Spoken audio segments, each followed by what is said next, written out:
Hi friends and welcome back to plug in journeys. ఈరోజు మన దగ్గర మంచి యూనిక్ ఓనర్షిప్ రివ్యూ అయితే ఉంది. ఈ వెహికల్ ఓనర్ గారు వచ్చేసరికి ఆంజనేయులు గారు. హాయ్ అండి Anjaneyulu garu. Gautam, nice to meet you. Nice to meet you sir. So Anjaneyulu garu వచ్చేసరికి బై బర్త్ బ్లైండ్ అనమాట, కంప్లీట్గా డ్రైవర్ మీద డిపెండ్ అవుతారు. సో ఆంజనేయులు గారితో కనుక్కుందాం సార్ గారు ఓనర్షిప్ అనేది ఎలా ఉంది, ఈ చాయిస్ అనేది ఎందుకు తీసుకున్నారు మహీంద్రా XEV 9e అనేది కనుక్కుందాం. సార్, ఈ వెహికల్ వాడే ముందల మీరు ఏ వెహికల్స్ వాడేవాళ్ళు? బిఫోర్ ఈ వెహికల్ యూజ్ చేసే ముందు I have use 3 vehicles, all petrol variants. One is one of Creta, కొద్ది రోజులు వాడా నేను, one of my friend vehicle. Then after I shifted to Celerio vehicle 2016.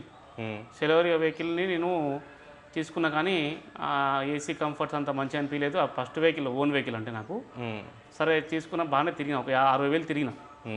ఇప్పుడు 2021లో మళ్ళీ నేను ఆ వెహికల్ తీసేసి మళ్ళీ చాలా బండ్లు చూశాను. సరే ఇంకా వాల్యూ ఫర్ మనీ బాగుందని XL6 తీసుకున్నాను. అది క్యాప్టన్ సీట్లు మంచిగా ఉన్నాయి, ఏసీ కూడా రూప్ మౌంటెడ్ ఏసీ మంచిగా ఉన్నది, బండి కూడా బాగానే ఉన్నది, పెట్రోల్ వేరియంట్ తీసుకున్నా. దాన్ని మళ్ళీ ఒక 50,000 తిరిగి 2025 సెప్టెంబర్లోనే స్టార్టింగ్ వీక్లో ఆ బండి అమ్మేశాను. అంటే ఈ వెహికల్ చూసి అన్ని టాటా హారియర్ అన్నీ చూసాను నేను. తర్వాత కియా చూసిన, మహేంద్ర చూసిన తర్వాత నాకు ఈ సిట్టింగ్ కంఫర్ట్ కొంచెం మంచిగా అనిపించింది. బండి కూడా మంచిగా కంపారిటివ్లీ టాటా హారియర్తో నేను కంపేర్ చేసినప్పుడు నాకు సిట్టింగ్ మెయిన్ మంచిగా అనిపించింది. తర్వాత అందుకని నేను ఫస్ట్ రీజన్ ఈ వెహికల్ షిఫ్ట్ అవ్వడం సిట్టింగ్ అనేది మంచిగా ఉండడం. సెకండ్ రో అనేది, ఫ్రంట్ రో రెండిట్లో బాగానే ఉన్నాయి, అందుకని నేను వెహికల్ ఇది తీసుకున్నా. దీనికంటే టాటా హారియర్ కొంచెం తక్కువనే అయినా సరే కొంచెం బెటర్ అనిపించి తీసుకున్నాను. ఫ్రెండ్స్, మీరు ఇప్పుడు దాకా కనుక మన ఛానల్ సబ్స్క్రైబ్ చేసుకోకపోతే సబ్స్క్రైబ్ చేసుకోండి, లైక్ చేయండి అండ్ షేర్ చేయండి. సార్, ఇది ప్యాక్ టు వెహికల్ కదా, సో వెయిటింగ్ పీరియడ్ అనేది మీరు ఎన్నాళ్ళు వెయిట్ చేశారు బుక్ చేసుకున్నాక? ఏం లేదండి, వెయిటింగ్ పీరియడ్ నాకు నేను బుక్ చేసి 20 డేస్లో వచ్చేసి నాకు మళ్ళీ 20 డేస్. అప్పటికి వెహికల్స్ ఉన్నాయి, నాకు నచ్చిన వేరియంట్ కలర్ కావాలంటే అప్పుడే ప్లాంట్లో రెడీగా ఉన్నది. ప్లాంట్లో నేను బుక్ చేసినప్పుడు రెడీగా ఉన్నది బండి. నేను సెప్టెంబర్ 1 బుక్ చేసిన, సెప్టెంబర్ 8 తారీఖు బండి రెడీ అక్కడ ఉన్నది ఆల్రెడీ. నాకు కొంచెం సెంటిమెంట్ అవన్నీ మన పండుగ సీజన్ అప్పుడు కాబట్టి 2025 సెప్టెంబర్ 25 రోజు డెలివరీ అనుకున్న వాళ్ళకి ముందే చెప్పాను. బండి తెచ్చిపెట్టారు. నేను యాక్చువల్గా అనుకున్న ప్రకారమే 25 సెప్టెంబర్కు 2025లో తీసుకున్నాను. 20 డేస్ వెయిటింగ్ పీరియడ్లో వచ్చేసింది అంతే. సో ఇంకొకటి సార్, ఇప్పుడు మీరైతే కంప్లీట్గా ఎవరో సర్వీస్కి ఇవ్వాలన్నా కానీ డ్రైవింగ్ కానీ ఎవరో ఒకరి మీద డిపెండ్ అవ్వాల్సిందే. అండ్ మీ ఫ్రెండ్స్ కూడా ఏమైనా చెప్పారా వెహికల్ని అవాయిడ్ చేయండి ఈ వెహికల్ని అని అట్లా? కానీ చాలామంది బేసికల్గా నాకున్న ఎక్స్పీరియన్స్ వాళ్ళకు ఉన్నా లేకున్నా సరే ఏం చెప్పారంటే, ఇన్స్టెడ్ ఆఫ్ డిఫెండ్ అంటే డ్రైవర్ ఎలా పెట్టుకుంటాం, అది అన్అవాయిడబుల్ సిచ్యువేషన్ అది నా పరంగా. అయితే ఏం చెప్పారంటే, ఈవీ తీసుకుంటున్నావు చాలా ఇబ్బంది పడతావు, ఎందుకంటే సర్వీస్ మంచిగా ఉండదు, తర్వాత మనకు ఇన్ఫ్రాస్ట్రక్చర్ అంత బాగలేదు, ఎందుకు తీసుకుంటున్నావు అని చాలా డిఫరెంట్గా చాలామంది నాకు ఫోర్స్ చేశారు నాకు గో ఈవీ అని. అయినా సరే నేను ఒక 3 months మొత్తం రీసెర్చ్ చేసిన, అంత యూట్యూబ్లో అన్ని రకాల ఛానల్స్, తర్వాత నేను షోరూంలోకి వెళ్ళి ఎంక్వైరీ చేసుకోవడం అని చేసుకున్నాక నాకు ఒకటే అనిపించింది, సరే ఇది 550, 580 దాకా రేంజ్ వస్తుంది మంచిగా వాడుకుంటే, 80 లోపు వాడుకుంటే.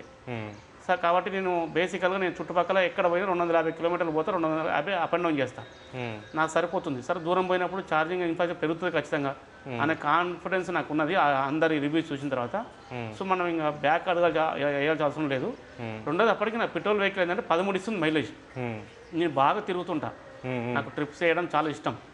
చిన్నప్పటి నుంచి అందరూ అనేవాళ్ళు, అంటే నేను బాగా ఎక్కువ నాకు తిరగడం ఇష్టము. ఆ కాన్సెప్ట్తో నేను పెట్రోల్లో చాలా ఇబ్బంది అనిపించింది నాకు. సో దీనికి రివ్యూస్ చూసినా కంఫర్ట్ అనిపించి నేను షిఫ్ట్ అవ్వడం జరిగింది. సార్, ఇప్పుడు ఓకే, మీరైతే నాకు బ్లాంక్ ఎంప్లాయ్ అని చెప్పారు. సో బ్యాంక్ ఎంప్లాయీ ప్రకారం మీరు ఆఫీస్ టు ఇంటికా, లేకపోతే ఎలా మీ యూసేజ్ ఎలా ఉంటుంది వెహికల్ది? నా యూసేజ్ ఆఫీసుకు అప్పుడప్పుడు తీసుకెళ్తాను, ఎందుకంటే పార్కింగ్ ఇష్యూ ఉంది అక్కడ. బయట ఎక్కువ తిరుగుతున్నాను, ఎప్పుడు హాలిడేస్ వచ్చినా బయటికి వెళ్ళి మా అమ్మ నాన్న దగ్గర కానీ, మా అత్తగారు ఖమ్మంలో ఉంటారు, నేను తిరుగుతూ ఉంటాను బాగా ఫుల్గా. వీకెండ్ వస్తే నేను వెళ్తుంటా, ఆఫీసు కూడా తీసుకెళ్తుంటా అవసరం బట్టి. ఓకే, అరౌండ్ 8 monthsలోనే అరౌండ్ 24,000 కిలోమీటర్స్ తిరిగారు కదా, ఆల్మోస్ట్ 1 yearలో మీరు దాదాపు 30 దాకా అందుకుంటారేమో. అవును.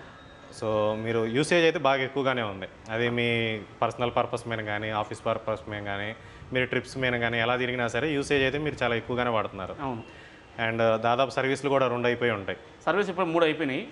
3 సర్వీస్ అంటే ఒకటి 2,500 కిలోమీటర్లు ఒకటి ఉంటుంది, 10,000 ఒకటి, 20,000 ఒకటి, 3 సర్వీసులు అయిపోయినాయి. ఎంత పడింది కాస్ట్ అది సర్వీస్కి? సర్వీస్కి ఏం లేదండి, నేను ఫస్ట్ పే చేసి సెకండ్ సర్వీస్లో 1000 రూపాయలు పే చేసిన, థర్డ్ సర్వీస్లో కూడా 1000 రూపాయలు పే చేసిన. అది ఎందుకంటే చిన్న చిన్న ఆయిల్ చేంజెస్ అవి చిన్న చిన్న టాప్అప్లు చేస్తారు. మెయిన్ ఎందుకంటే మన ఏసీ ఫిల్టర్ మారుతాం కదా, దానికి 1000 రూపాయలు పడుతుంది. అదే నాకు మెయిన్. అదే వేరే నేను ప్రీవియస్ బండ్లకు మినిమం 10,000 నుంచి 12,000 పే చేస్తుంటాను ఎవ్రీ సర్వీస్. నేను వెళ్ళి బండి ఇచ్చి అక్కడ ఉండి చూసుకున్నా కూడా నాకు తెలిసేది 12,000 తక్కువ అయితే నేను పే చేయలేదు ఇప్పుడు. సరే, ఇప్పుడు ఈ వెహికల్ అయితే అరౌండ్ 1000 రూపాయలు 3 సర్వీసులు అయినాయి అన్నారు. 1000 రూపాయలు ఇంకొకసారి ఇంకొక 1000 రూపాయలు ఏం కట్టాను అన్నారు 3 సర్వీసుల మీద, 2000 దాకా ఏమైంది అన్నారు. అవును. అండ్ ఇంకొకటి అంతకుముందు మీరు 6 సీటర్ వెహికల్ కూడా వాడారు. అవును. సుజుకిలో. అవును. ఇప్పుడు ఆ వెహికల్ ఈ వెహికల్తో కంపేర్ చేస్తే సర్వీస్ పరంగా మెయింటెనెన్స్ పరంగా మీకు డిఫరెన్స్ ఏమనిపించింది? మెయింటెనెన్స్ ఏముందండి నిల్లు. ఇప్పుడు సర్వీస్కి వెళ్ళినప్పుడు నేను 1000 రూపాయలు పే చేసిన, ఆ బండికి వెళ్ళినప్పుడు 12,000 పే చేస్తుంది కదా, ఆల్మోస్ట్ 11,000 తగ్గింది కదా. సరే 2,000 వేసుకుందాం మొత్తం మీద కలిపి 10,000 తగ్గినట్టే కదా, ఈచ్ సర్వీస్ 10,000 తగ్గినట్టే కదా. కాబట్టి మెయింటెనెన్స్ జీరో కంపేర్ టు నాకు ఎలాంటి మెయింటెనెన్స్ అనిపించలేదు, ఏమి ఇబ్బంది ఇప్పటికైతే నాకు ఈ రోజు వరకు నాకు ఎలాంటి ఇబ్బంది అనిపించలేదు. అండ్ సార్ ఇంకొకటి, ఇప్పుడు దీని ఛార్జింగ్ ఎలా పెట్టుకుంటారు మీరు? ఛార్జింగ్ అది ఎలా యూస్ చేస్తారు? ఛార్జింగ్ నాకు ఇంట్లో 3 kW ఛార్జరు 16 amp సాకెట్ ఉన్నది, ప్లస్ నాకు ఫాస్ట్ ఛార్జర్ కూడా నేను బండితో పాటు కొనలేదు, బయట ఎగ్జికమ్ ఛార్జర్ కొన్నా, అది కూడా 11 kW ఛార్జర్ ఉన్నది. ఏది కంఫర్ట్ ఉంటే అది నాకు 2-3 రోజులు ఎక్కడ పోను అనుకుంటే నేను ఒకసారి 3 kW పెడతా.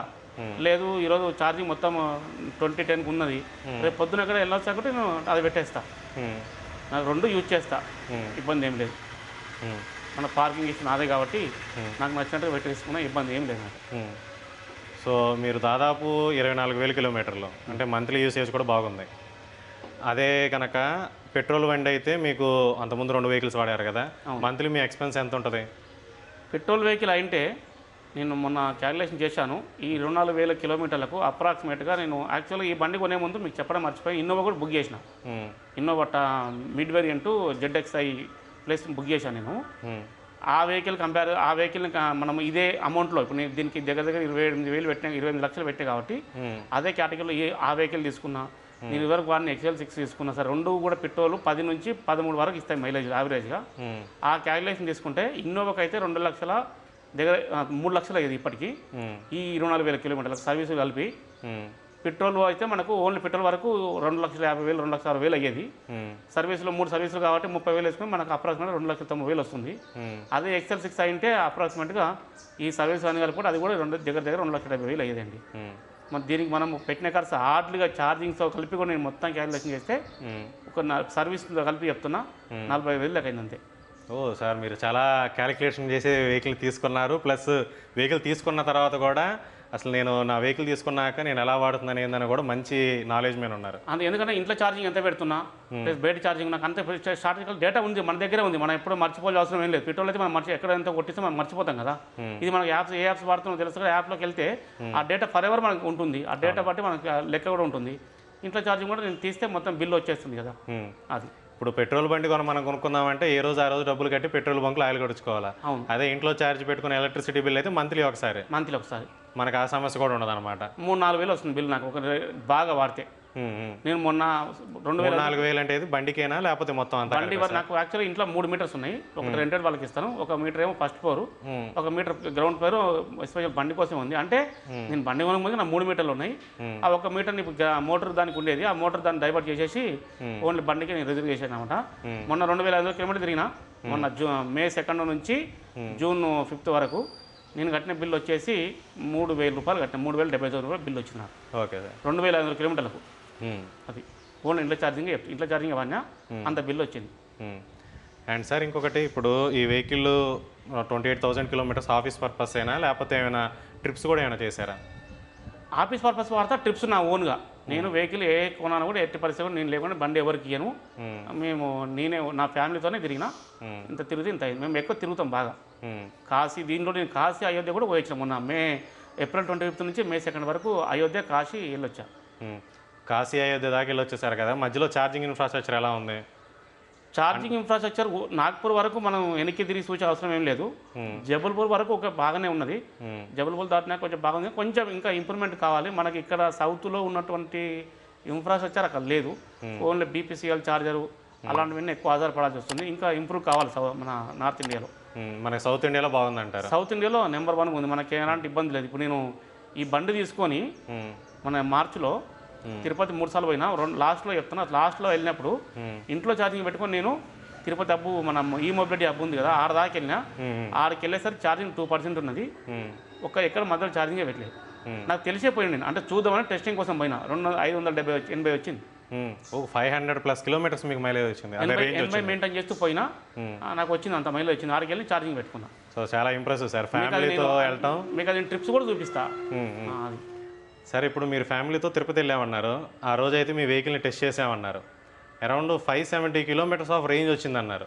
ఏది ఇంటికాడ ఇక్కడ ఛార్జ్ చేసుకొని ఆడికి వెళ్ళినప్పుడు. అది కూడా ఫ్యామిలీతో వెళ్తారు మన టెంపుల్స్ కదా, అట్లా వెళ్ళినప్పుడు ఫుల్ లగేజ్ కూడా ఉంటుంది. సో మీకు అంత రేంజ్ రావడం గల కారణం ఏంటంటారు? ఒకటి, మన చేతిలో బండి ఉన్నప్పుడు మనకు లిమిటేషన్స్ అని ఏమీ లేవు. దాన్ని వాడుకునే విధానం బట్టి మనకు వస్తుంది. దాన్ని తొక్కితే ఈ బండి 180 కూడా లేస్తుంది. ఆ టెస్టింగ్ కూడా నేను చూసిన, చేయించిన. వాడుకున్నోనికి వాడుకున్నంత అన్నట్టుగా మనకు ఒకటే నేను పోవాల్సిన గమ్యం పోవాలి. నాకేం ఎమర్జెన్సీ ఏం లేదు. ఆ అర్ధ గంట నేను ఎంత కొట్టుకుంటా పోయినా సరే 100 స్పీడ్లో పోయినా నాకు మిగిలే టైం అప్రాక్సిమేట్గా ఒక ½ అవర్ నుంచి 1 అవర్ మాత్రమే మిగులుతుంది. నేను దాన్ని కాంప్రమైజ్ అయ్యి 80 స్పీడ్లో పోయిన తర్వాత నాకు మైలేజ్ మంచిగా వచ్చింది. సాటిస్ఫై. నాకు మళ్ళీ అది మార్చ్ అంటే అప్రాక్స్ కొంత సమ్మర్ ఎంటర్ అయింది. అప్పటికి ఇబ్బంది కూడా. మేము 4 ఉన్నాం. మళ్ళీ 4 డ్రైవర్తో కలిపి 4 అడల్ట్స్, 2 పిల్లలు, 20-30 లీటర్ల వాటర్ క్యాన్లు కూడా బ్రిస్లరీ క్యాన్లు బుక్ చేసుకొని పోయినా నేను పెట్టుకొని. కాబట్టి మనం మెయింటైన్ చేసుకున్న దాన్ని బట్టి వస్తుంది మైలేజ్ పక్క. కొంతమంది 100-100 రూపాయలు కొడతారు. వాళ్ళకి ఇంత మైలేజ్ వస్తాను ఎక్స్పెక్ట్ చేయడం, వాళ్ళు ఎక్స్పెక్ట్ చేయలేరు వాళ్ళు. ఇప్పుడు నేను ఎందుకు అడిగానంటే ఆ క్వశ్చన్, ఈవీ వెహికల్ కొంచెం స్పీడ్ ఎక్కువైపోతే రేంజ్ తగ్గిపోయింది అంటారు. ఇప్పుడు పెట్రోల్ బండి అయినా డీజిల్ బండి అయినా మనం వెళ్ళాల్సిన స్పీడ్ 100 కనుక దాటి వెళ్ళిపోతే అది కూడా రేంజ్ తగ్గిద్ది కదా. 80 దాటితే దాని మైలేజ్ కూడా పోతుంది. అది కూడా నేను వాడిని. ఆ బండ్లో కూడా అన్ని ఎక్స్పీరియన్స్ చేసిన. ఆ బండ్లలో పెట్రోల్ మొత్తం అడుగంటే వరకు నేను వాడిన. పెట్రోల్ క్యాన్ పెట్టుకొని బండి మొత్తం ఎక్కడ దాకా అయిపోతే అక్కడ దాకా వాడదామని అట్ట కూడా టెస్ట్ చేసిన. నేను అన్ని టెస్ట్లు చేసిన. దాంట్లో కూడా 80 దాటితే మైలేజ్ పోతుంది ఖచ్చితంగా. దీంట్లో కూడా అంతే. స్పీడ్ పోయినప్పటి నుంచి ఖచ్చితంగా ఇంజన్ మీద ప్రెషర్ ఎక్కువైతుంది. అది కన్జ్యూమ్ ఎక్కువ తీసుకుంటుంది పెట్రోల్ని. ఇది కూడా బ్యాటరీ అనేది ఎక్కువ తొందరగా డ్రై అవుతుంది 80 దాటితే. మనం ఏ బండి తీసుకున్నా సరే మనం నడిపే విధానం మీద ఉంటుంది ఖచ్చితంగా. సో మీరైనా సరే మీరు స్ట్రిక్ట్గా 80 మాత్రం వెళ్ళేటట్టుగా డ్రైవర్ని మాట్లాడుకొని మీరు వెళ్తారు. డ్రైవర్కి ముందు నాకు ఉన్న డ్రైవర్కి ముందే చెప్తా. అతనికి మొత్తం నేను క్లియర్గా ఇన్స్ట్రక్షన్ ఇస్తా. యాక్సిలరేషన్ ఎంత ఇవ్వాలి, కింద మనకు ఎంత ఇస్తున్నామో తెలుస్తుంది మనకు. అవన్నీ చూసుకుంటా. నేను నా సెల్లో కూడా యాప్ ఉంటుంది కాబట్టి మీ ఫర్ యాప్ ఉంటుంది. స్పీడ్ అన్నీ నేను కంట్రోల్ చూసుకుంటుంటా. ఒకవేళ ఇప్పుడు చాలామంది వ్యూవర్స్ ఏమంటే సార్ కనపడదు కదా, మరి డ్రైవర్ ఎంత పోతుంది ఎట్లా తెలుస్తా అనే డౌట్ కూడా రావచ్చు. నేను 2-3 రోజులు ఆప్షన్ చూస్తా. ఒకటి గూగుల్ మ్యాప్లో చూస్తా. రెండోది మన మీ ఫర్ యాప్లో, సెకండ్ ట్యాబ్లో మనకు నావిగేషన్లో ఎంత స్పీడ్ బండి పోతుందో తెలుస్తుంది. మూడోది నా పిల్లలు నా ఎమ్మటి ఉన్నప్పుడు పిల్లలు కూడా ఎమ్మటే డ్రైవర్ ఒకవేళ 80 దాటినా కూడా ఎమ్మటే అంకుల్ దాటుతారు మీరు వద్దని ఎమ్మటే కాస్టింగ్ చేసేస్తాం. ఇవన్నీ మేము పాటిస్తామండి. చాలా జాగ్రత్తగా ఉంటారు. అంతే. టైర్లు కూడా ర్యాపిడ్ ఎక్కువ కాదు. ఒక టైర్ ముట్టుకుంటే మనకు 25,000. మరి మనం రఫ్ అండ్ టఫ్ కొట్టుకొని మనం ఈవీ కొనుక్కుంది ఏంటంటే మనకు సేవింగ్ కోసం కొనుక్కున్నాము. ప్లస్ ఎన్విరాన్మెంటల్ అన్ని సేవింగ్. ఇందులో ఎన్విరాన్మెంటల్ కూడా మనం సేవ్ చేస్తున్నాం, ఫైనాన్షియల్ కూడా మనం సేవ్ కావాలి. అందుకే కొనుక్కున్నాం ఈవీ. కాన్సెప్ట్ అది కదా. కాబట్టి మనం దాన్ని రఫ్ అండ్ టఫ్ కాకుండా స్మూత్గా వాడుకోవడానికి ఎక్కువ నేను ప్రయత్నం చేస్తాను. సార్ అలాగే ఇప్పుడు అంతకుముందు మీరు ఎక్కువ మైలేజ్ రాదని బండి చెప్పారు కదా మీ పెట్రోల్ డీజిల్ వాడినప్పుడు. సో ఈ వెహికల్ రేంజ్ వచ్చేసరికి సేవింగ్స్ బాగున్నాయి అన్నారు కదా. అప్పుడు మీరు పాత బండి వాడేటప్పుడు ఎక్కడైనా వెళ్ళాల్సి వచ్చిన ఎమర్జెన్సీ అప్పుడు కానీ ఫ్యూయల్ ఖర్చు గురించి కానీ వీటి గురించి ఏమైనా భయపడే వాళ్ళ? కొన్ని సందర్భాల్లో భయపడిన రోజులు కూడా ఉన్నాయండి. ఎందుకంటే హెవీగా వాడుకోవాలన్న సందర్భంలో ఇప్పుడు మనకు బేసికల్గా ఎంప్లాయీస్ అంతా అంత మిడిల్ క్లాస్ ఎంప్లాయీస్. మనము ఏం చేస్తామంటే మనకు ఉన్నటువంటి ఇప్పుడు కమిట్మెంట్స్ ఉంటాయి, ఈఎంఐలు అని అవన్నీ ఉంటాయి. మనకు గ్రాసు నెట్ అనేది ఒక లిమిటెడ్గా ఉంటుంది బేసికల్గా. దాన్ని అన్నీ మనం చూసుకొని మన కమిట్మెంట్స్ ఫుల్ఫిల్ చేసుకొని ముందుకు వెళ్ళాలి కదా. ఇప్పుడు నేను ఇక్కడ నుంచి ఒక 300 కిలోమీటర్లు అప్ అండ్ డౌన్ 600 కిలోమీటర్లు చేయాలంటే అదే నేను బుక్ చేసిన ఇన్నోవా కానీ XL6 కానీ తీసుకుంటే మినిమం అప్రాక్సిమేట్గా 4,000 నుంచి 5,000 వరకు నేను స్పెండ్ చేయాలి పర్ డే. 6,000 దాకా అది కూడా అవుతుంది ఖచ్చితంగా. అదే ఈ బండి తీసుకుంటే అదే 600 కిలోమీటర్లు నేను పోయి వస్తే యావరేజ్గా నా ఇంట్లో ఛార్జింగ్తో నేను పోయి వస్తా.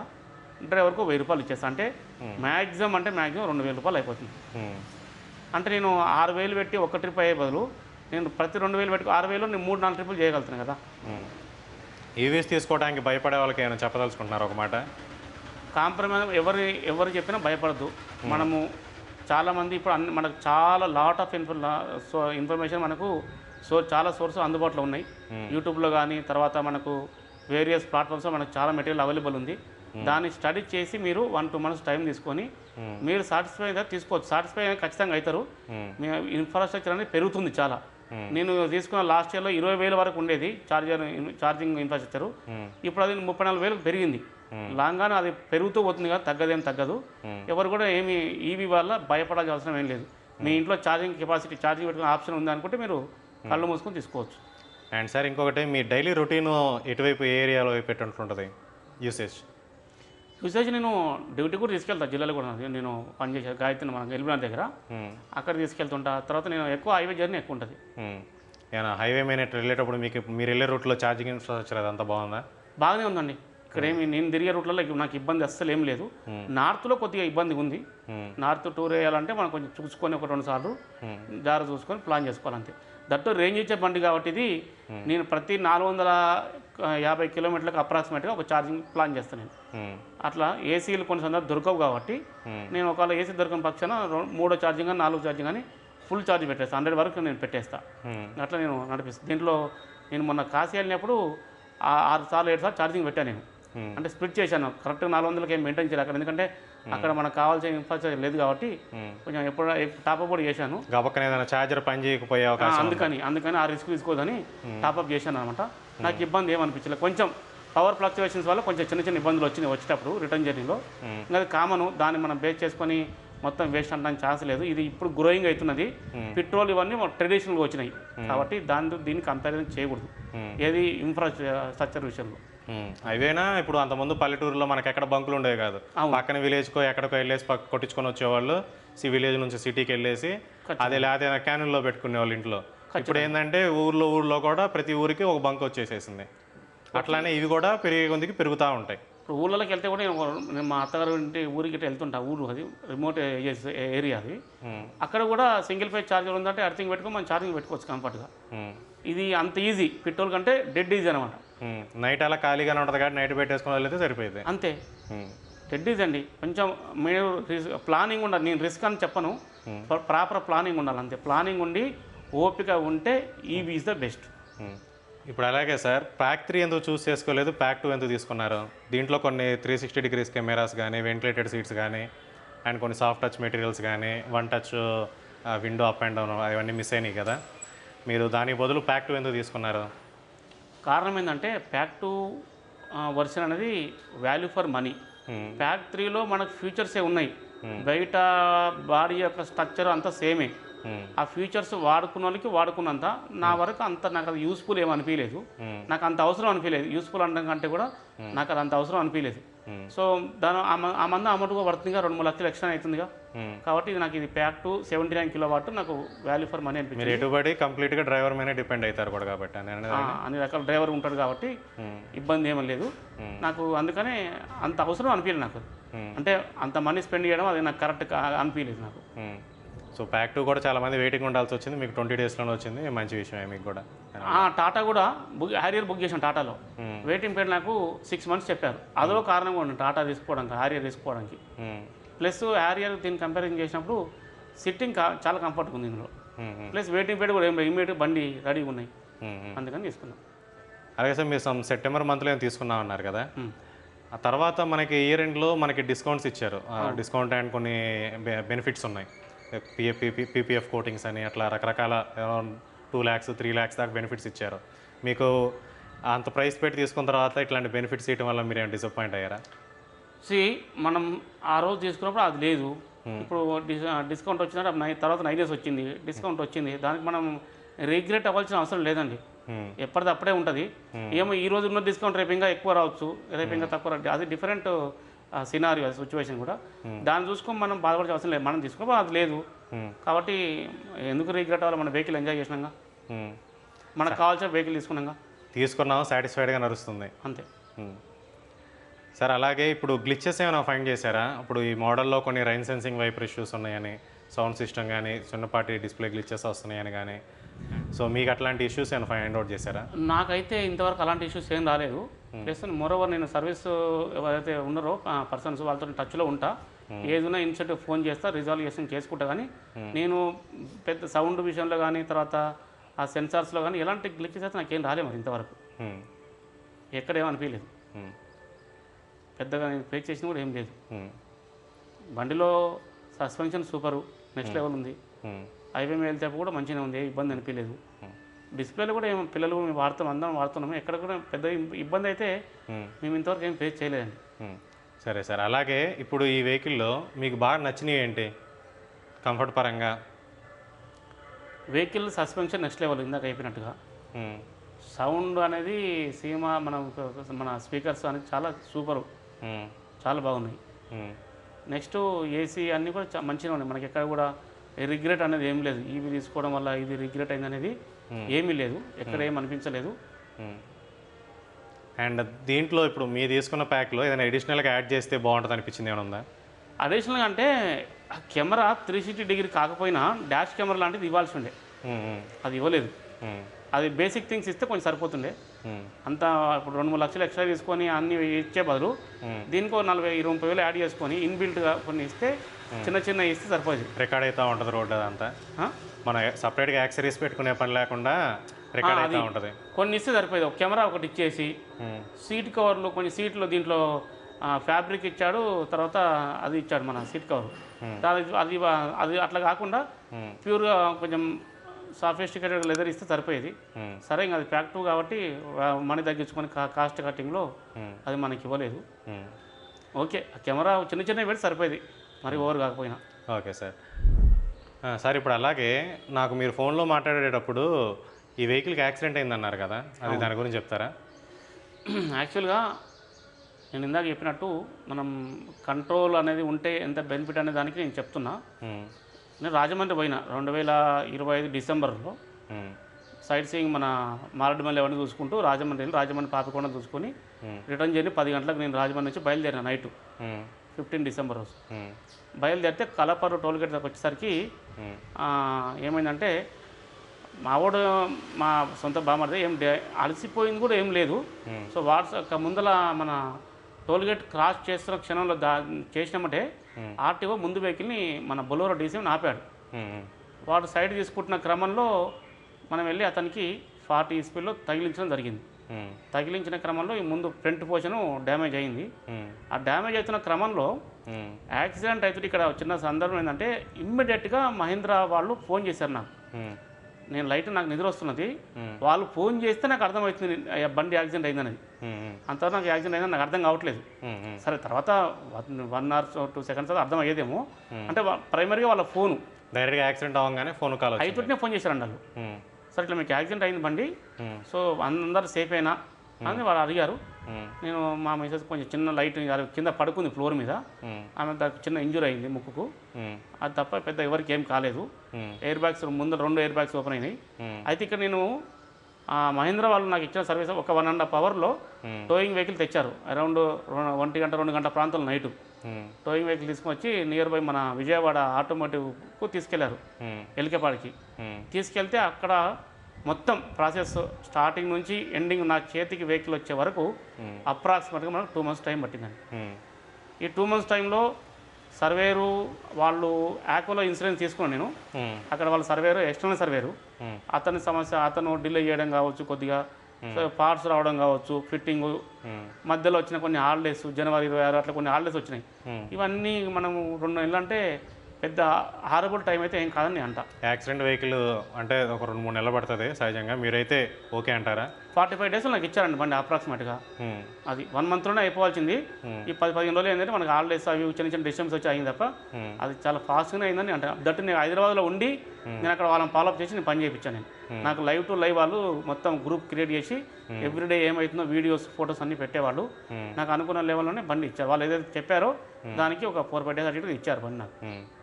సో ఆ తర్వాత కూడా ఇట్లాంటి క్రిటికల్ సిచ్యువేషన్లో కూడా సర్వీస్ బాగుందంటారా? బాగుంది. ఇప్పుడు ఈ మెయిన్ యాక్సిడెంటే మనకి మేజర్ ఇష్యూ ఎవరికైనా సరే. ఒక యూజర్కి ఏంటంటే రోడ్డు మీద వెళ్ళిన బండి యాక్సిడెంట్ కాదనేది మాత్రం మనం చెప్పలేము. అవుతుందని చెప్పలేము, కాదనేది మనం ఖచ్చితంగా చెప్పలేము. అది అన్ప్రెడిక్టబుల్. కాబట్టి యాక్సిడెంట్ అయినప్పుడే వాళ్ళ యొక్క అసలు రంగు బయటపడుతుంది సర్వీస్ సెంటర్లోది. అక్కడ నాకు చాలా హ్యాపీగా అనిపించింది, ఫాస్ట్గా అయిన పని. మరి పార్ట్స్ కూడా ఇమ్మీడియట్గానే వచ్చినాయి ఫాస్ట్గా. వాళ్ళు అప్రూవల్ లేకముందుకే, ఇన్సూరెన్స్లో అప్రూవల్ లేకముందుకే పార్ట్స్ వచ్చేసినాయండి. అది ఫ్రెండ్స్, ఇది Mahindra XUV 9e ownership review. Sir కూడా మంచి ఇన్ఫర్మేషన్ ప్రొవైడ్ చేశారు. అరౌండ్ 8 monthsలోనే 24,000 kilometers తిరిగారు. అలాగే ఒక యాక్సిడెంట్ కూడా అయింది. సర్వీస్ గురించి డీటెయిల్స్ కానీ ఓవరాల్ సేవింగ్స్ గురించి కూడా అన్నీ బాగా ఎక్స్ప్లెయిన్ చేశారు. మీకైనా డౌట్స్ ఉంటే కామెంట్లో అడగండి. And thank you for watching.